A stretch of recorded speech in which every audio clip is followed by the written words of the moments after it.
Today we had Jake and I on the podcast. We answered questions that a lot of you wrote in. We spoke about some little awarenesses I have with the body, some spirit gems, how to connect to your soul. What does that sound like, feel like to you? And a drill that you could actually practice to get that inner guidance at all times, because you got this little inner guidance that gives you everything. Did I say it all? What else? Yeah, that's good. Yeah, it's a good episode. Good episode. Listen in. Thanks.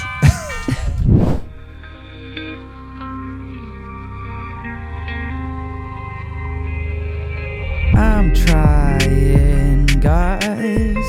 Welcome back to the Corrective Culture Podcast.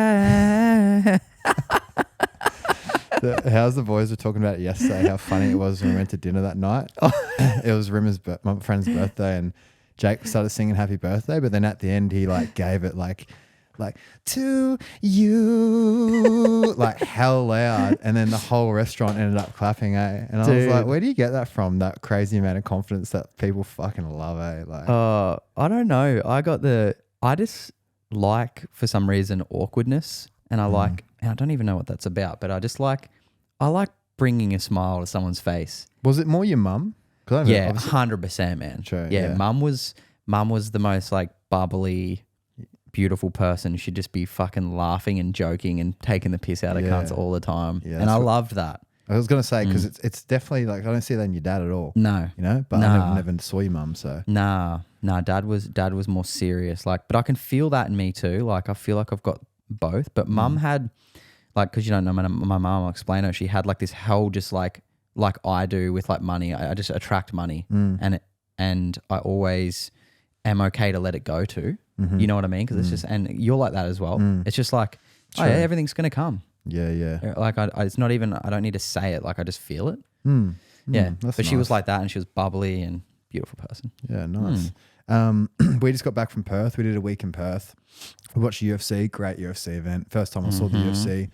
It was a process, and but yeah, week's a long time to be away from home these days. It is, man. Especially somewhere you've been before, and True. And to be honest, I enjoy watching UFC as much at home. Yeah. I really do. If I'm just being honest. I like having a tea, and I can have my bag, and I can just and I can walk away when I need to, because it is an intense energy exchange, eh? Yeah, it is. It is pretty intense. There's a lot of there was a fight in the crowd. Is this a lot of testosterone for people that don't know how to fight getting around? Or the edge of does this person know how to fight? There's this weird thing of men fighting Colosseum shit that really gets you as a man, I don't know, gets you on edge and pumped a little bit, but in a subtle, anxious way. Yeah, fully, man. Yeah. I felt it as an empath. I really felt that. I was I got so hyped up at the start. I was yeah. And then 3 fights went by, and I was I am fucking ready for a sleep. Yeah, it is a long day for sure. Yeah, but it's cool, and it's one of those bucket list things, man. It's the first time I've done it, and you've done it too, eh? Yeah, first time I've done it. I feel like you would have done it before, eh? Yeah, it's just hard to get tickets, eh? Yeah. Don't know why I just never. It is expensive too, but man, true. If you're into that shit. I feel maybe at night too, if you were with the boys and you're having a few drinks, it'd be a bit different. But early in the morning, it was it was a lot for the morning, eh? Yeah, I know. Yeah. Yeah, it's hard to even have a few drinks these days, eh? Yeah, I know. It's fucking really hard. I know. Yeah, well, we don't do it. I know. Yeah, I didn't have one drink at the UFC. I mean, you had one, but you don't have 3 before, you know. Nah. Don't know why it's weird that I think about how I used to go fucking nuts, man. Just get pissed every weekend and pingers and all that sort of shit. Yeah. And now it's crazy. I can't even have a wine at dinner. Because I'm for me, because you enjoy the taste and all that. For me, it's I'll just have water, you know, or a juice or something, because it really affects. Well, wine affects me. Doesn't affect you the same, but it affects me. It's I'm allergic to wine. Eh? Dude, the funniest thing, how I know you really changed, is when we were in New Zealand that time with Tyson, and we all ordered a wine, and it's pretty out there for someone. You're oh yeah, I didn't bring my drops. Yeah. I didn't put Callan takes these antihistamine drops that pure wine drops. Well, they take the histamines out. I think they take the preservatives out, the sulfites. Oh, the sulfites. Okay. Yeah. Which you need in even organic wine anyway. Yeah. So you should probably be having that anyway. Yeah. But I was like, oh, fucking oh, that's sick. And our friend who just loves booze and was just like, whoa, what the fuck? Like, couldn't believe it. Like, you drops. Like, to stop the headache. And I was like, dude, the same thing happens to you. I'm just aware of my body. That was great. And he's like, yeah, you're probably right. Like, yeah. there's so many little subtleties now I'm finding out with my body. It's crazy. Even like all these like green blends and stuff. I'm like, not sure if I need too many green, like when there's like 20 greens in one blend, and I'm like, did my evolution have wheatgrass from fucking Scandinavia? You know what I mean? Like, or my stomach just doesn't feel too right on it. Like, it's a subtle little thing compared to just having like some spinach or a kale, I'm fine. But when it's like 20 different greens mixed into a dried powder, I'm like, no, I'm not sure if that's for me anymore. Eh? Yeah. Well, man, like I struggle to get like, because my diet, we eat like, I don't really love or crave like greens cooked at night. Like I like broccoli, cauliflower, and like, but I don't love heaps of different greens and mixed together. Like I just do not crave it. But what I do crave and what I feel, and I need it. So what I do crave and what I do feel good about is like what you brought up the other day, and how we went through a big juicing phase for a bit. But like that, when you can mix in like your red cabbage and your all sorts of different things, beetroot and shit, beetroot and all that kind of stuff that you can just get it like. That makes me feel unreal. I think maybe it's the rawness of it or something that just gives me this energy and gives my skin so much vitality. Yeah, and I love mixed greens. Those bags of mixed greens with like lemon on it or something. I really love that. Just from like anywhere, like just mixed, as in like lettuce. Oh yeah. That's like with like red lettuce in there and like that a bit of rocket, good, eh? like the mixed. The one from Green Grocer. Yeah, that one's epic. That with like some tomato and a little bit of onion and like some sort of balsamic is like, and goat's cheese, man. Like fuck that freshness. That's perfect. Yeah, you can't go wrong with that. Yeah, I have that almost like every second meal, I reckon. I guess the ultimate meal for me when I think about that, it's hard to ever get over. It has to be good like medium rare rib fillet steak. And then some greens like that with goat's cheese and like some grated carrot. And I love when I put carrot in my salads, I like grating it into it. It's a nice touch compared to chopping it into it. It's amazing how you chop things, it changes things. The way you can just chew it, or you can have it grated, or you can have it diced, and it's the same thing, but it's different. You know, it's so different. So, dude, I had, speaking of chopping things and just being present with food and stuff, I had an epiphany. I was watching Spirit Gym on the plane home. I had an epiphany, and I was like, because meditation's about like meditating, you know, like you can go and sit down for 20 minutes, or you can meditate all day with what you do and be present with who you're talking to, or present with the food you're eating. And just the last few days, man, the last 2 days since I've been back, I'm like, okay, how can I be as present as possible with the people I'm talking to, the food I'm eating, the water I'm drinking? And I've realized how much my phone takes away my presence. And I'm like, I put it to the side, but with food especially, I've just been eating and I've just been like having more of a connection to it's different. It's so different, like feeling, it just gives you more energy.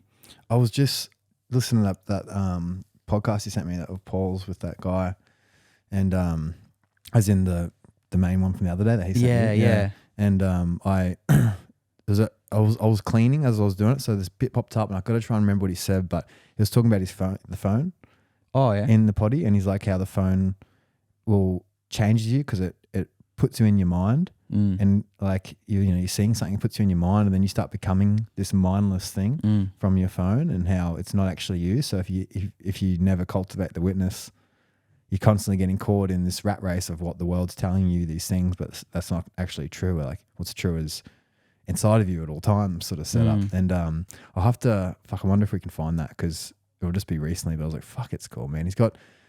It sounds cultish now, but he's got so much fucking wisdom, and it's like I stopped listening to him probably for a couple of years in the sense of like as much. You still get little clips and that, but like just now any recent podcasts he's on, I'm really tuning into more so him and others, you know? And I'm like, fuck, man, this guy just makes me feel good. Yeah, man, I know. Yeah, makes you feel good, eh? It's incredible. He's talking this morning about left and right brain development and how important it is, and like left brain is right body, right brain's left body, and he's talking about how like your left brain is what your brain perceives as your body, and your right brain is embodiment. And I was like, fuck, that's deep. So constant depth. Yeah, constant depth. But yeah, he went massively into it. It was fucking so cool. Yeah, and how you were saying what that guy said in that same potty, how he goes, what about these people that it's hard to, what did he say again? Do you remember? It's hard to like eat well and all the time, and and that sort of stuff. And then he was like, it's not hard for me. Like, yeah. That's right. Yeah, he was saying, this guy's like, but like where he was almost like kind of saying like, oh yeah, but, like trying to make himself feel like, oh, I'm like everyone else. Yeah. I don't eat always the best, and like I'm a normal person. And he's like, well, I'm not. Yeah. I do this. And he goes, and every single one of my Czech practitioners out there do this as well. Yeah. And I was like, so do you want to change the world, or do you want to keep being you? Yeah. And I was like, oh, that was fucking good. Yeah. Because it's true. Like even me and you made a good decision over there. And it's funny, you get caught in your little ways. Like I was drinking for the last 6 months. I've had, a few bulletproofs here and there, but mainly been drinking Magics, which is like a double ristretto flat white pulled short with pasteurized milk. And then me and Callan were in Perth and we we're like, fuck, where are we not on point? And then I was like, that. And I'm like, I've just let it slip. Yeah, getting pasteurized milk. Yeah, or I just had like on the cleanse I was having at the start of the cleanse, I was having that coconut milk when I really knew that it wasn't like great. But I was like, oh, it's all right, it won't kill me. But it's just another thing, you know what I mean? And it's like that is not on point, and I'm not living in true integrity to what I'm teaching. So it's like, why did I let that slip in? And that's funny because life can do that, eh? It's like, hang on a second, let's just get clear.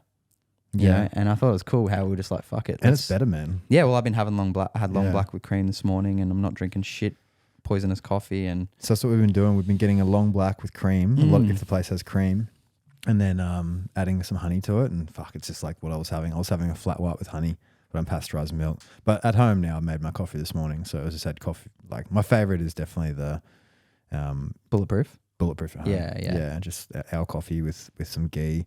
And I tried to get cream from the French guy at the markets this morning, but he was all out. So I'm going to try to get cream. Yeah. Yeah. So just mixing it up, eh? One day I'll have ghee, butter, the next fucking cream. I know. I just like, I had and I fucking nailed it. I asked my soul this morning, I was like, I was tamping the Rancilio into it, and it was going, and I was like, all right, soul, is that enough? And I pulled it too short, and I was like, nah, that doesn't feel like enough. I put one more little bit on there, tamped it, put it in there. It ran 30 seconds perfectly with, and to the milk too. I was like, what the fuck? Whoa, okay. Yeah. I was like, that was fully just on feeling. Yeah. And it's like me last night, for some reason I don't know, I just, had this urge to know about the body at like 10:30 at night. So I just laid in my bed on my phone, which is an optimal right, and just started I was like, I want to get my right arm can't go up as far up my back as my left. And this would so many of you listening will be like, how do I get my arm behind my back? So like you're reaching behind your back and you're trying to get one hand as high as the other one. And then I found like this one video from this dude that started not even talking about that, but it was for other shit. And he was doing all these posterior delt exercises. And I've been doing posterior delt exercises, but I guess this way was a little bit different to isolate it a bit more. And then I did a set in bed to failure, and it took ages because I just had the weight of my arm, had no weights near me, but I just kept moving my arm until this posterior delt, till I literally couldn't do like two more. It was like cooked. And then it felt good. And then I put my arm behind my back and it definitely went up further and definitely just felt better, felt more centered. And it wasn't because I've seen other things where it's just stretching it and trying to get it up there with mobility and stretching. But a part of me was like, is that it? Like, just stretching it there all the time, and like, why is it that? Like, surely that's not it. And sometimes it doesn't feel that good when I do stretch it, and as soon as I did it, it felt like my humerus, which is the arm bone, was more centered in the glenoid, which is the hole for your arm, which is the head of the scapula, right? Which is the hole for your arm bone to sit in, and it was so much better. So that was like, I was so excited when I went to bed last night. I was thinking, man, this is a bit of a breakthrough for me. Like, that's awesome for anyone. Yeah. So after this podcast, I'm going to go do my set and see if it feels better again. Then I know I'm on my path, because posterior deltoid, it connects to the spine of the scapula at the back, or at the top of the scap, and it connects to the deltoid tuberosity, which is the outside of your humerus, right? Where all the deltoids sort of connect into. And then you got to think about what would those fibers in particular do, and it would hold that humerus back in the socket a little bit. But everyone does the external rotators with the bands, but that doesn't really hit the posterior delt as much. It does, but they'll fatigue before the posterior delt does. So it's like, it's hard. I found this way that really just like isolates it without everything else, and it was really excited for me. Yeah, it's cool. Yeah, because muscles work best in the direction of their fibers. So if you just know the fibers of the posterior delt and line your arm up right with it, and then just start cooking it, it's that's such a good little concept to know. Like muscles work best in the direction of their fibers. So it's like that's how you can really pinpoint certain exercises to target weaknesses in the shoulder. Okay. But I'm pretty pumped. Here's one for you. When you're deadlifting, are you doing a pull from the ground? Yeah, they call it a lower body pull. Yeah, but you would think you're doing a lower body push, right? Because you're pushing the ground away. But they call it a lower body pull. And I've gone through this a lot. What about the upper body? Are you doing a pull? Yeah, I guess. Yeah, I actually don't know the answer. We're on Spirit Gym this morning. Some guy put in there, like, because we're going over the bend pattern. They're like, is a deadlift a bend and a pull as well? And I just wrote, yeah. And then a few people were like, no, it's not. Like, I'm just not going to engage in the chat anymore. But I looked it up and it is. It's like it's a bend and a pull. It's a bend and a pull. Yeah. And I just thought, like, logically in my head, I'm like, of course it's a pull because the shoulder. And I was thinking there could be like some tricky thing because it's eccentrically loading the scapula, the shoulder complex. Yeah. But still, there's some kind. So I was thinking, like, would that mean it would be a push? It would be in the push pattern because it's eccentrically loading it? Well, you know what I mean? No, it wouldn't be. Yeah. They don't even like call it upper body, even though it's like it is. I know they call it a lower body pull. I went through a huge thing in my head for this, and it's because when you're down at the bottom, you have to like pull your hips through. Yeah. Well, I get, totally. Like I get the bend and the pull there. Yeah. It's more so I was just thinking about the upper body. Yeah, well, it can't be an upper body push. No. Know? Yeah, it's got to be fucking. Yeah, I know. The whole back chain's on. It's not the front chain. It's just interesting. It was an interesting thing. I was like, triggered. Yeah. But yeah, that's you can go deep into Daddy's A and thinking about. I've been looking at lumbar curves and realizing that for people listening, prone cobra exercise, which I think we spoke about in the potty, we've been doing more of them where you lay on the ground and just extend your whole back and legs. But what I've also found is you can easily just extend the lumbar curve and get it from not every part of that lumbar curve. So the lumbar curve can still look like it's there, but you'll find that certain parts of that lumbar curve isn't actually as contracted as some other parts. So I've been thinking about like a snake moving my lumbar curve from the base of my spine, and then you'll get those sacral fibers on, and those sacral fibers, which means sacrum, which is like right where the SI joint is, which need to be turned on to stabilize the SI joint. That prone cobra hits that for me when before it didn't. And I've done this fucking exercise for like, I don't know, how long has it been? 8 years or some shit. But there's now a deeper level of awareness to it. And so that's why it's doing the thing so much. And sometimes me getting high and doing it is like helps. And that's just my dad. I was like, that's fully my dad. Yeah. Like even last night I was on the ground moving my body and I was just like, fuck, man, that's what he did every single night. Like, and I can't believe I'm doing it, you know? Yeah. He was always just sitting there cracking and he didn't know nothing though. Yeah. He didn't know the names of the muscles or nothing. No, so that's the goal, body. That's man. cool. I'm blessed that we got the awareness of the anatomy with that now instead of just random shit. Because I realized you can't just feel it out. You need the anatomy knowledge. Otherwise it's all just, you don't know what you're feeling. Yeah. When you know where it connects, then you feel it even more. And then you're like, then it becomes really fun. You got to feel it to know it, eh? Yeah. Yeah, 100%. Yeah. You got to feel it to know it. And that's like the biggest thing I see with like people teaching this shit, and something that Paul does so well and teaches his students to do is like, you've got to be the thing that you're teaching. If you're not being the thing that you're teaching, you're really going to not get clients. You're not going to, because people see it. People look at you, and if you look like you're fucking sick, they're not going to listen, even though they might say they will.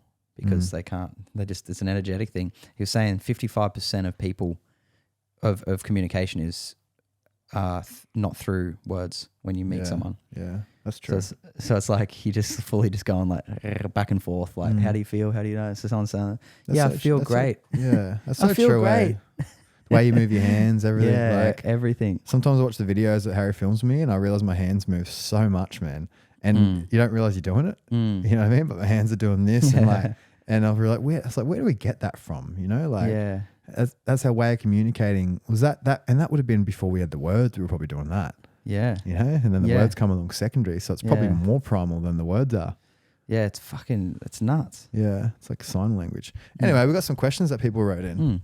So let's have a look at this. Let's have a look at this. It's on the story. Okay. Here we go. Oh, real talk. Is Callan single? Who is this? You can't click on who it is though. Yeah, I am. What's the word I'm trying to say here? I'm single, and I'm single because we sell a product called Queen, so it's hard to find a chick that represents. That's fully in the back of my mind, but it's like, all right, well, if I sell a product called Queen, a chick is like, people are going to look at her like she's the fucking queen. You know what I mean? And it's so hard when health is like, I was actually talking about some of this before, man. Like, I could be with a physical 10, you know what I mean? And that is so short lasting. You have sex a few times, and then these little things come out, and you realize, fuck, they're not on the path. Like, or they don't have to be on the path, but they got to be fully willing to like, and you got to see it not in a way that it's telling you they are, but you got to see, like, when you talk about health, their eyes light up and like, oh, what? Okay, like, I know that now. I want to change that. Like, that's when I could be with a girl if she's ready to be at that level of health, because the mother of my children must be, you know? And if they're not, if they still get toxic makeup, if they're still drinking tap water, especially tap water, fuck, they won't last long with tap water, right? But they'll last a couple movie nights. Yeah. Well, like one time this chick come over and she fucking had this perfume on, and I was getting dizzy, and we're so sensitive to it now. And even Harry was like 20 meters away working on the computer, and he was like passed out basically. Like, even he could smell. He didn't even know a chick was there, eh? And then you could smell that a chick was in the house because she smelled so toxic. And I remember thinking, whoa, like, it smell is a way of communicating to me. So that's so important, hey. But yeah, dude, single until my heart guides me to the right person, eh? Yeah, for sure. And I think, like, for people out there, it's like, if you want to attract the right partner, be the partner that you want to attract. Yeah. So like, it's not like Callan's being, you know, silly by asking for a girl that does what he does. Yeah. You know what I mean? Like, I know, yeah. I'm so certain on that now too, man. Like, yeah, me too. I won't be moved on that. Like, no. No way. You can have the chick of your dreams or the man of your dreams for women listening, right? Or the guys listening. But it's you can have that, but people don't. It's like they don't believe they can. But it's like you said. Then if you want a guy that goes to the gym and eats well and cooks and all that sort of shit, then you'd ought to go to the gym and fucking eat well and cook and shit, right? Yeah. Because it's that's how it is. Donald said that years ago to me, man. He goes, like, if you want a girl that goes to the gym, you ought to go to the fucking gym. All these guys are following these chicks with fat asses and then they're doing nothing at the gym. Yeah. It's like, of course they're not going to attract that chick. Yeah. Like, 100%. Hey. And it's the most important thing. And why it is the most important thing is because, do you want to have offspring? Yeah. You know, that you're teaching miscommunication to. Like, if your dad does this and mum does this, and it's like, you're not in sync, you're not a team building that. And I haven't had kids yet, and I'm sure they're going to teach me a lot that I don't know already. But I think it's the most important thing, because you want, really, that's what we're here for, is to procreate, and you want your DNA to be as strong as possible. You also want to give the kids the greatest opportunity to be as healthy as they can in a world that's full of EMF and, you know, there's a fucking bunch of shit. So for me, it just makes perfect sense in the light of your family's evolution that you both, with food especially and stress and things like that, you're working on yourself. There's a container, which is the relationship, and that is the thing that needs to be worked on. But if like Paul says, if core values are the most important thing, it's like riding a motorcycle, and if your girlfriend or your partner, boyfriend or whatever, is leaning off to one side, eventually the bike's going to rail off the road. And I was like, that's the best analogy. Because that's what it feels like. If they're not doing what you're doing, you're not working as a team. And then your heart will let you know. He also said on Spirit Gym this morning, what's fresh in my mind, like, you're one distance away from the partner. Like, if you're living in your heart and your heart chakra, and they're still in their sex and violence loving, you will literally feel like they are a child. And that's how you know you're in a chakra above. It's not that you're better than them. It's just that you've done the work and you're living in a higher frequency. And is that that's for all relationships? Like not all not, relationships, not every sexual, relationship. yeah. Every relationship, because like even since starting Spirit Gym, I'm just getting clearer on what I want and what I don't want to be around. Yeah. And that's not to say that I'm better than anyone. It's just like, that's the vibration I want to go in. And I'm starting to feel different vibrations. I'm like, yeah, not so much that or more that, you know what I mean? Like, it's just the way it is. Yeah. And I think that's just probably like learning to love more. Don't know. I don't know what it is. But yeah, I think that choose love. Yeah, when you see someone that doesn't choose love, yeah, and it's hard to sort of be around it because that's what came to my head then when you said that was, say someone gets angry at something.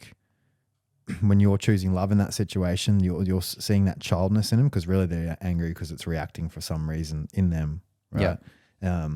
And they're not aware of it and not being aware of that, and then you can't bring them to that awareness too. But how do you tell someone? You said it the other day. You got to like not take their pride away. But how do you tell someone, in a loving way? Is it what they need to do? You know, like what's like when you can see what this person needs to start changing. How do you tell them that? You know? Oh yeah, I don't think you can tell them. I think you've just got to lead by example and decide whether that's loving for you to stay in it or not. Yeah. Because you can't really change anyone. So you have to love them the way they are. And if they're not ready to grow or they're not ready to do the work in the relationship, no matter what relationship it is, a friend relationship, whatever, then it's like you can always love from a distance. But yeah, I reckon. I guess, yeah, it's loving them, but as soon as it starts changing your... Yeah. Or it's draining your energy or pulling you off your dream. Yeah, pulling you off your dream. Yeah. That's a good way of putting it, eh? Yeah. All of a sudden, if you're thinking about that instead of doing something you should be doing, yeah, and it's not a quick resolve or a way that you can witness it and absolve it, yeah, then yeah, it's a hard one. Yeah, well, I was writing a new dream today for like the next couple months, and I was like, my new dream is to put my phone to the side and be as present as I can with the people that I'm talking to and the food I'm eating, the bags I'm smoking, the water I'm drinking. I'm just going to try and be as present as I can. And from the day I've been doing it, it feels good, eh? I feel like I have more energy, feel more centered. At dinner with Whitey the other night, I caught myself picking my phone up and then I put it down. Yeah. And I was like, oh no, I'm putting this down. It's so easy, eh? It's so, because you don't realize you're doing it. It's autopilot. Yeah. And then it's cool. It's cool catching it. It's like, that's what I think of too. If I go out to dinner with a girl and I'm not going out to dinner with them in the sense of like testing them to see if they're the one for the rest of my life. Sometimes I'm just going to dinner to just be present fun, and not even to have sex or nothing. Like literally just be around feminine energy and experience each other and just have a good night, right? And that's sometimes before dinner, you know, you can get like a little bit nervous. You're meeting someone new or some shit. It's a good nervous. Fun, man. It's fun, yeah. But it's never like proper nerves. Like I'm still, I guess, confident in the situation. But before I go, sometimes I go, I'm just going to be present and just enjoy their company and just ask questions that I'm genuinely curious about in their life and not fake curious. Like when they just bring up something and I'm like, oh, I want to know more about that and get what I can out of them. And I can see when their eyes light up when they talk about themselves. Yeah. Because people like to talk about themselves, you know? Yeah. People do, like, to me, if they ask me about fucking some back pain thing, it's like, oh, I've got to get out to them, you know? It's like, oh, I really like this guy. Yeah. And I think that's a good point is like, you can't be fake. Yeah. It's so obvious. You can't be fake listening to someone. Yeah. Like, and you're thinking about something else. Yeah. It's like, man, I'm really happy for you. Yeah. Like, it's like people fucking feel that. I hate that shit, man. Like I've been asked a question, I'm not going to say who, but been at the markets and some guy asked me a question. He's like, oh man, see you doing so well. It's so good to see you. And then when I start saying, oh yeah, man, it's been really good, he looked away. Yeah. And just like, was like, yeah. Just like the nice guy. Yeah. Like, it's like when Louis C.K. said, he goes, I had the thought of giving the guy the seat. Yeah. So that was enough. It's that exact thing. Yeah. How good's that? People are not listening to the Louis C.K. skit where he goes, I don't know if it was a handicapped person or a woman or something. He goes, but he was on this plane. In business. And then this person walked past and they were like, you know, crippled and whatever. And he goes, I thought about like giving them my seat. And then he goes, but I didn't do it in the end. But I felt good because I thought about it. Yeah, and then let them go do that thing. I was like, that's so good, dude. Yeah. That's genius. It is. Because he would have laughed to himself at that time, thinking, I got to tell this on the stage. Fully. That is such a fucking good joke. Okay, here's a question. So, how are you liking Spirit Gym, and how is it different from your Czech Academy experience? Oh, sick. Yeah, Spirit Gym, like what Paul said, and what I have felt so far is like a inward journey kind of thing, like for your own spiritual development through your shadow and understanding tarot and archetypes and your myth and your dream. And I mean, the amount we've gone over just like goal setting and dream setting has been amazing. And every time I get something new from it. Whereas like Czech Academy is you're learning like IMS 1, HLC 1, HLC 2, IMS 2 and up and above. But like that's all good stuff. But that teaches you how to work with clients. And Spirit Gym is really about going inward. Like, and it's such a big gift. Like every week I wake up, like this morning I was up at 5 a.m. and it was such a gift to be able to just sit there with Paul and the other people in Spirit Gym and listen to their stories and go over, we just went over the infant development wheel today and how it's like a psycho, how it stores in your body, like how you've grown up. So if you don't go through the infant development correctly, then you will not develop correctly in your posture and your spine and your core, which will then create problems in the body, but also that's how you relate to the world. So just going deep into that, and all the time I'm writing notes and applying it to myself. And yeah, I think it's just more of an inward journey. And for me, it was like the perfect thing that I was called to at the time. And it's something that you got to be ready for. Like you got to be willing to do the work. Like I'm practicing soul connection every day, and that's been amazing. And I'm loving that. And I don't really need to, like, it's between yourself and I, soul connection. It doesn't need to be something that's out there for everyone. It's like, it's what you feel inside, and you got to really feel it to know it. But what I've learned since doing it for the last month or two is like, it's real and it feels fucking good. And your soul is you as a body. So your soul wants what's best for you. So you'll know when you're listening to your soul correctly, because your life will get better. And that's what it has done for me. Like I just feel more present in my life, and I feel like some of the weight of life has been lifted off my shoulders a bit. Less taking it so seriously.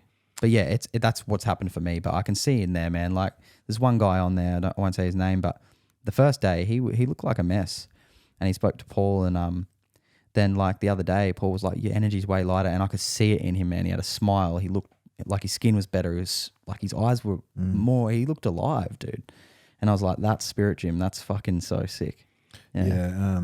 You should do a video, man, on how you like to, your experience with connecting to your soul, for others. But how, for someone listening, like how do they know when they're talking to their soul, and how would someone start with that? Yeah, well, basically, if you shut your eyes and you breathe in and you center yourself for a second, so just imagine you got some nostrils in the center of your chest, so in your spiritual heart, and imagine you're breathing in gold light in through the nostrils when you breathe in, and then you breathe out unconditional love to all beings. So this is just a meditation that Paul's showed us. And then you breathe in gold light, and then out and give unconditional love to all beings. I've been kind of going through it at night and giving it to a lot of people so it's a good feeling. So it just raises your vibration. Okay, now what you can do is ask your soul to show you what it feels like to feel a yes in your body. And for me, I feel it right in the spiritual heart. I feel like an uplifting energy. Okay, now I want you to ask your soul what it feels like to feel a no in your body. So I don't know about you, Callan. Do you feel a sinking energy, or a rising energy, or? So for me, with the yes, you know what feeling I get is the feeling when you're just about to drop down the roller coaster. Oh, sick. Yeah, that feeling where you go up and then it's just about to pin down. You get that, it goes high like that. It's not scary. It's like, for me, I love that shit. Yeah. So it's like that. Yeah. Well, that's it. Yeah. That's it, man. Yeah. And then for the no, it was definitely harder. It was just like less than that.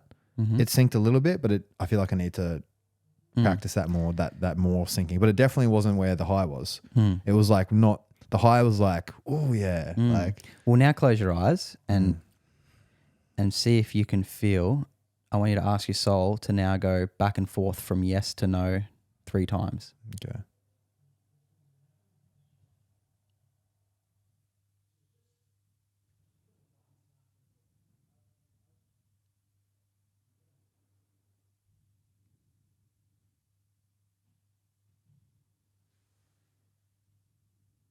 Yeah. Okay. I got that. The no is, it's like subtle. It's like, it's not like this big boom. It's just like nothing almost. It's like it doesn't give me. Yeah. Well, that's it. And like you can do muscle energy techniques and stuff like that, but that is your soul talking to you through your intuition. And the yes, for that yes, another thing for that yes is I got that same sort of roller coaster feeling, but also when you almost get like almost like my body's about to be tickled. That's the feeling. Yeah, exactly. Yeah, like I had that feeling it ran through my arms and shit. Yeah, like feeling of like someone's about to tickle you, you know, and it's like, but you're laughing with that. Yeah. Do you know the coolest thing that I've experienced with my soul connection practice so far is it fucking instant. It's not like it knows already. That's what sometimes, man, I've been asking. So with tarot this morning, I went to go ask, is this the card? And I already had the yes. It was before I had even asked the question. That was fucking pretty crazy because all the time I've been like, okay, are you sure? Are you sure? Are you sure? And so far I've been it's getting quicker, and I've even been getting in my thoughts, like it's like someone says yes like 5 times, like on top of one another. Yeah, right. So it's been a journey. Like it's been like it's almost like it's a woman's voice and it's like yes. Yeah. Like it's been crazy, man. That's fucking cool. You know what I mean? Like I know it sounds woo-woo and out there, but fuck, man. Like I got taught soul connection when I was 24 years old with Paul Check, and it changed my life then, but I didn't practice it until properly, I would say, until the last 2 months, and really doing the work is pretty special.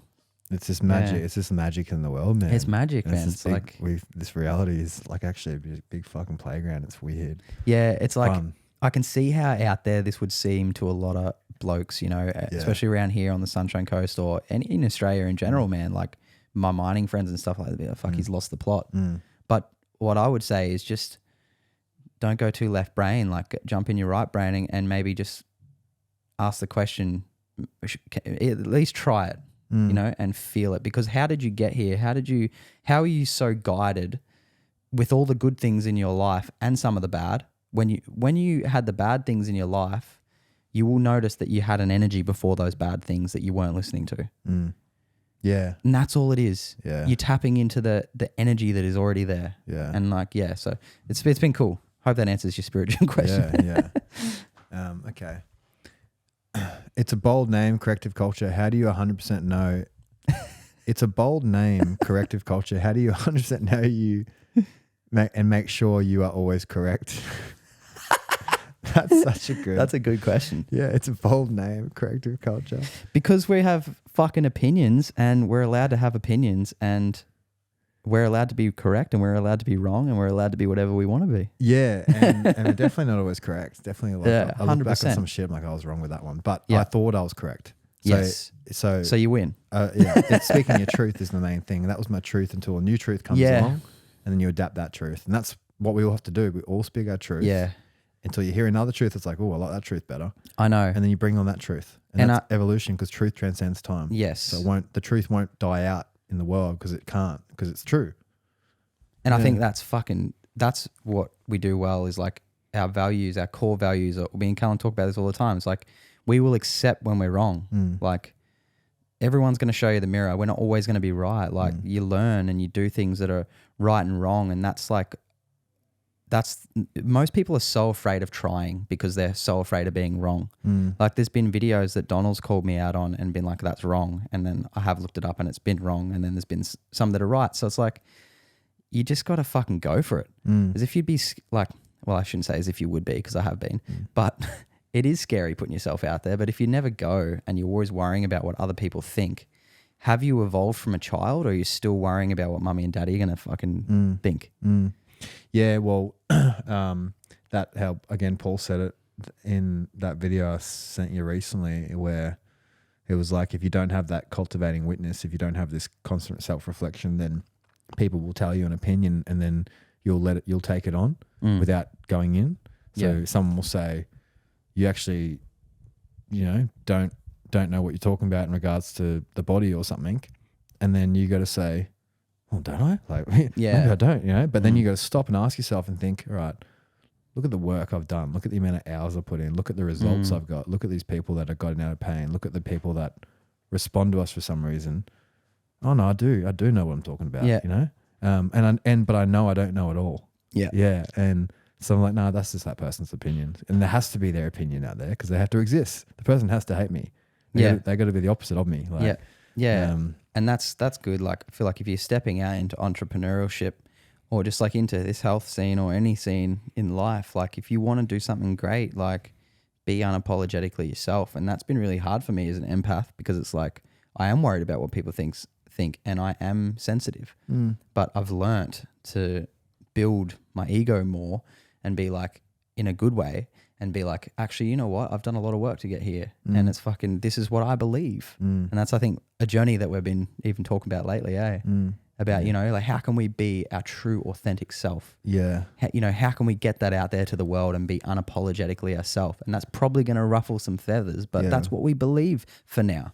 Yeah, that Diary CEO, he goes, you're better off joining the 20% that's, what did you say? Like, you're better off telling your truth and having the 20% of the people that are in you and pissing off the 80% than trying to please the 100%. Yeah. And even financially, that's better for you from business side of things. So recently I thought about this, like I did a video on, I think I said on Whitey's podcast, not ours, but on hamstring stretching, and how, like, when you keep your legs, when you do a forward bend for your hamstring stretch, that's a fucked way to stretch your hammies, because it's going to stretch your lower back, and the lower back is like aluminium tube and the hamstrings are like steel. So you end up stretching the aluminium tube in your lumbar erectors instead of your hamstrings, because the hamstrings lock the pelvis down. So it locks that tailbone down, and then you start getting actually the length of your lower back when you put your hands on the ground, instead of, basically I'm saying you got to keep a lumbar curve when you stretch your hammies, right?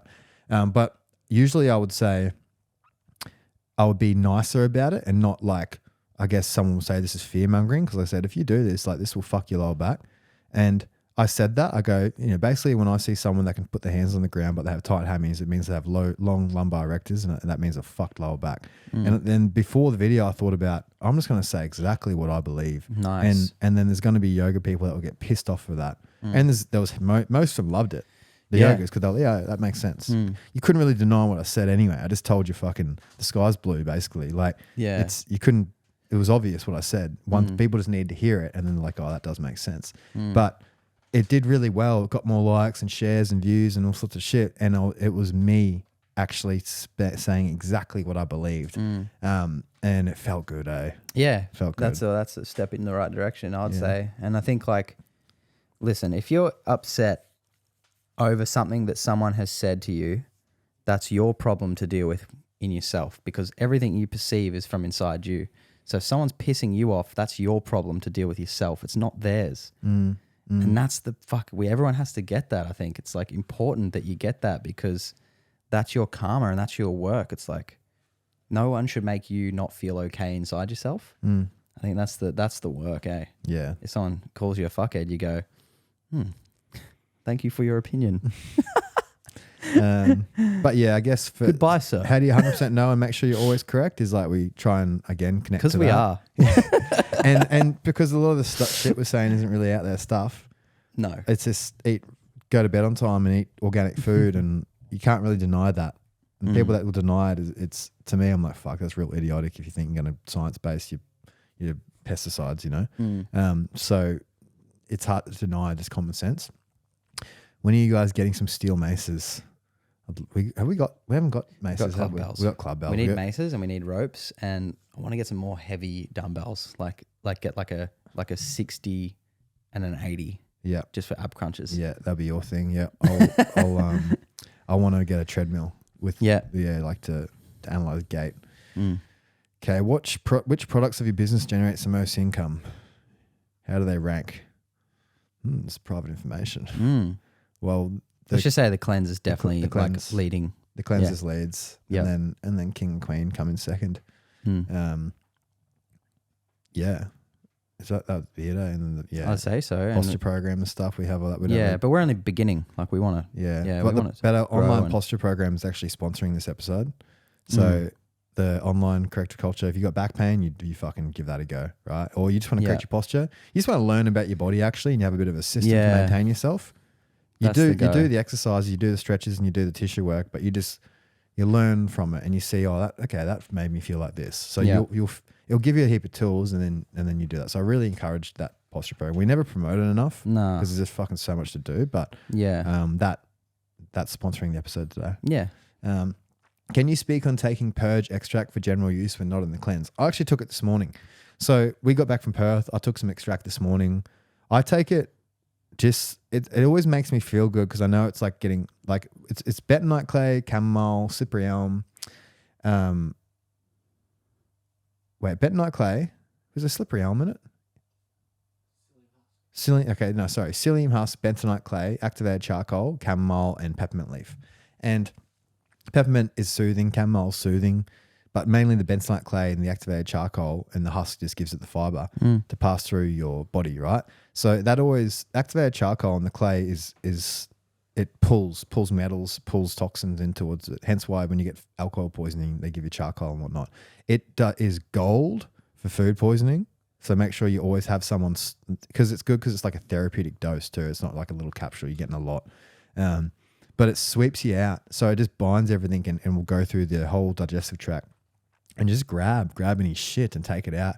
It feels like it's like when you brush your teeth, when I take extract, that's what it feels like I'm doing to my whole insides of my body. So I'll take it just to absorb any bullshit if I go out and have dinner. That's not optimal pretty well. I'll have it when I get home, especially alcohol. So if you're going to drink, you go home, you smash that shit and that will really, it just takes the load off your liver basically. Okay, advice for young entrepreneurs. You want to see what comes out of your soul for that one, bro? Yep. I feel like we kind of touched on it. Like, just fucking go for it. Just go for it. Like, and I see a lot of people quitting. So don't quit. Like, if you never quit, you can't fail. It'll always, like, you'll always go down different paths and things like that. But start with a goal and stick to it for years. It's like, this isn't corrective culture is a result of us studying for a long time and putting our work in. And we're never going to quit. We'll never quit. And it's like, that's comforting knowing that. And you really can you can achieve anything in this life. All you need to do is speak it and believe it. And I think if you have negative thoughts, there's a mind flip technique where you go, what's the opposite of that negative thought? And if you can't completely, your heart doesn't buy into knowing that it will work, then you can always put the coin on the side and understand that there is potential for it to work. So even if you can, because you can always believe in potential. So I think really going for it is the key. Really going for it. And that whole soul thing, like what are you passionate about? What do you actually like doing? Because people like to, like how Rimmer told me the other day, he was doing this AI business thing and then he's like, started studying it and he is good at that shit, but he goes, fucking my soul doesn't is soul is light his soul doesn't light up. I don't want to be doing AI for things like that, Yeah. He goes, but what I do love is video. I love editing. I love making cool, like seeing how we can make that look cool and ideas and he always has. And I've seen him fucking do that for ages. I've sort of been aware of that, but you got to let them sort of do their thing. And that now I'm like, all right, well, now start learning how to edit.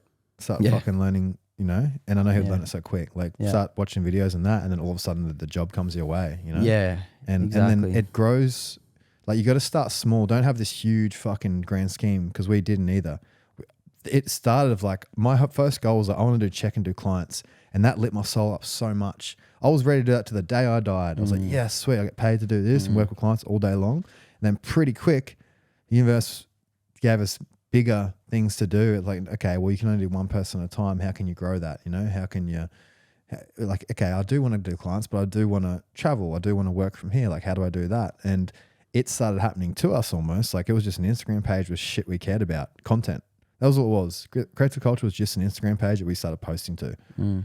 And then it grew into all of a sudden pretty well life changed when we had Cindy on the podcast, and then she goes, I can make the cleanse for you. And then all of a sudden Turned into a business. Turned into a company, right? And with staff and things like that, because all of a sudden I had to manage all that. And it turned into freedom to then do what I was originally doing anyway, but studying, because what I found was I was pumping out clients and I hit a point where I couldn't learn more of their bodies with the knowledge I had, but it was my income too. So all of a sudden we had a passive income that then I was like, oh, now I can go study, or I went to do this mentorship under Diane. Now I just study all the time. And then when I get that client, which is a lot rarer now, but if they have to do a client, 1 or 2 a week, I'm giving them all this new shit I've learned, plus all those hundreds of people I've done before.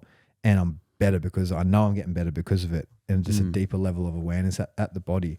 So, but without the cleanse and doing that, I wouldn't have got better at my job now because I had freedom to study, and I wouldn't have the energy to study because I was pumping out clients for the income. So basically it gave us the path. The universe gave us the path. It forced us onto it almost, but it started with just, I want to do clients. Yeah. And you start with that, and then you hit that goal off, and then you just stay true to yourself, and shit just starts popping up around you and asking, creating opportunities. Like, yeah, it's insane how much it comes to you. When we wanted to make the cleanse products, and then it came to us. So when you know it, it happens. Or sometimes you won't know it, and it'll just put you on that path anyway, and then it comes along. You think it was random, but like that dude at the UFC the other day, the guy came up to Jake at the UFC, was wearing our Wu Wei shirt, Corrective Culture shirt, and he's like, "Oh, I'm a breathwork coach for Israel Adesanya and stuff." Like, oh, he was with the breathwork coach. Oh, he was with the breathwork Dave. coach, right? Okay, yeah, cool. Yeah, who is part of Izzy's crew basically. So it's fucking pretty crazy because where they're watching from NZ. Israel Adesanya. He's like, "Yeah, I'm here with Dave, Izzy's coach, and we're just all down there." I'm like, "Oh, sick." But he knew cool. of Corrective Culture, and fuck, it was really awesome. So you never know. And what are the chances of a guy in all these thousands of people there, and Jake walks through a door and he's wearing a Corrective Culture shirt in Perth, from New Zealand too? Yeah, such a lovely guy. He's like, you got to come and do a deep tissue thing, and we'll get Dave. He's keen to meet you and shit. So it was fucking awesome. Yeah, that's pretty cool, man. Yeah, that's pretty cool. Special, dude. Should we play this Tony Robbins thing and then? Yep, that's it. That was the last question, I think. Okay. We're going to finish the podcast on this quote from Tony Robbins, I believe. We'll have a quick chat about it. There's 3 decisions you're making every moment of your life. You're making it right now. Everyone's listening is making these 3 decisions. You might be making them unconsciously, so then your life is driven by the environment. First decision is, what are you going to focus on? Are you going to focus on what you have or what's missing? Are you going to focus on what you control or what you can't control? And if you're focused on what's missing, that can make you grow. But if that's what you focus on continuously and you add one more pattern, it'll create frustration, anger, sadness, or even depression. And the second pattern is, which one of these do you more? Do you focus more on what you control or can't control? If you go in a pattern of focusing on what you can't control and what's missing, the stress inside of you is always going to be there. Because think about it, there's plenty of things that aren't missing, and there's plenty of things you can't control. But when you're focused on what I can't do and what's missing from my life, there's an emptiness. Now here's the third one. Do you tend to focus more, and we do all 3, but more on the past, the present, or the future?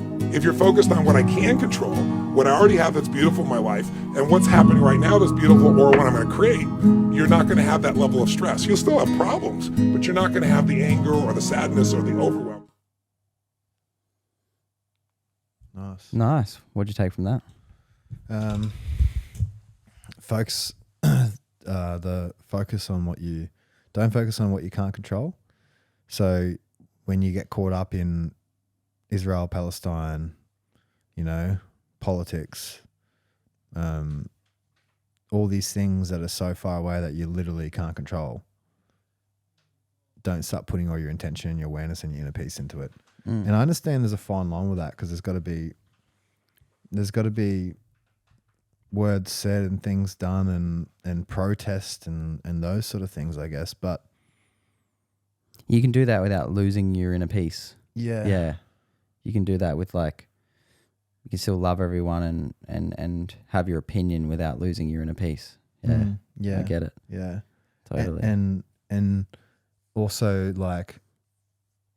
back to what you said before, how whatever, choosing love or breathe in and put out love to all life forms,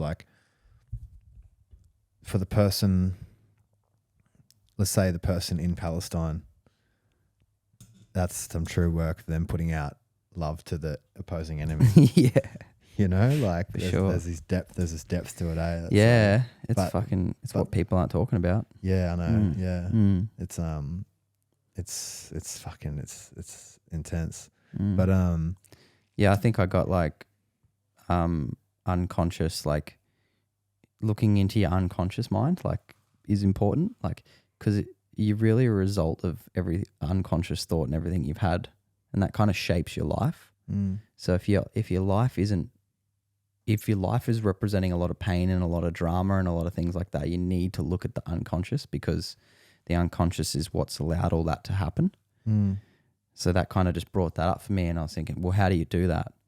And how you do it is you meditate, or you start to heart breathe, or focus on your breathing, or do zone exercises, or Tai Chi, or Qigong, or things like that, and start to harmonize with your like biological oscillators and start to allow things to come up. And then you can start to, because like we're so scat in our brain and everything's always just like 1,000 miles an hour, you can't really do the work until you get quiet. And I think like that's basically what shadow work is allowing it to come up and seeing what you can't see, because unconscious, that's what it really means, is like what you can't see. So the more you can see, the better. And that's all it takes, is to see it. Yeah, what also came up was like and subscribe. Yeah, like and subscribe. Don't forget to like and subscribe. Yeah, I'd appreciate if you jump online right now and buy some King. Sponsored by King. And Queen. And Queen. Yeah. Not just Queen, not just King. Yeah. King and Queen together. For a couple, couples out there, King and Queen. And that little like button's there. I'd love to see us just saying it. How many of you right now can just press that little, and some of you won't, eh? Nah, yeah. Some of you won't. Yeah, because they're probably not even on YouTube, dude. They're probably they're probably on Spotify. They're probably driving right now, like crash. Like, don't do that. Yeah. But yeah, subscribe to our YouTube channel. That's our big dream, because we want to keep creating. We want to create with red cameras and go big and do some crazy shit in the future. So then we'll do some long form content for it. Like if we get numbers on that, then we can like make some like film a whole assessment and put it on there. And some of you may have a fuck body and think, oh, that's me, you know? Yeah. Or whatever else. And yeah, press the 5 stars. And sponsored again. This podcast is sponsored from our online posture program and corrective exercise program, which is on the website. And how much can we sell in a minute? And King, we already said that. Yeah. Fuck. I mean, we don't see it somehow. It just goes back into all this shit. But that's how we got good cameras. Yeah, good cameras, good audio. You know, we got Joe Rogan set up, guys, but we did that when we had no money too. We just fucking put it into it, didn't we? Yeah, we did. Yeah, like when everyone else was saving for a house and shit, we were just like, all right, what do we got? $5,000 to our name. Let's put 4,500 into fucking a camera. I know. It all worked out, man. It worked out. Yeah. All right, love you guys. Much love, guys. I'm fading. Catch you later.